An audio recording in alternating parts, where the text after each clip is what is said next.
सबसे पहले तमाम हाज़िरीन महफिल को अस्सलाम वालेकुम। अंदाज़े बयां गर्जे मेरा शौक़ नहीं है, अंदाज़े बयां गर्जे मेरा शौक़ नहीं है, शायद तो तर जाए तेरे दिल में मेरी बात।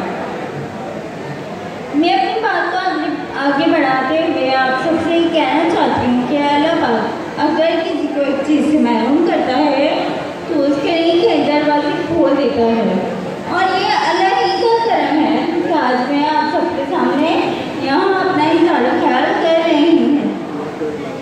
मैं चाहती हूँ कि मैं आप लोगों की तरह चल फिर नहीं सकती हूँ और ना ही भाग दौड़ सकती हूँ, लेकिन मैं अल्लाह का शुक्र अदा करती हूँ कि अल्लाह पाक ने मुझे खुद इत्मादी से नवाजा है, और ये खुद इत्मादी ही मेरी ताकत है।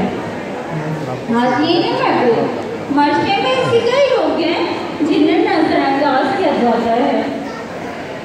आज मैं आप सबसे सवाल करती हूँ कि माशरे में हम जैसे लोगों को नज़रअंदाज क्यों किया जाता है? माशरे में हम जैसे लोगों को तरजीह क्यों नहीं दी जाती? अगर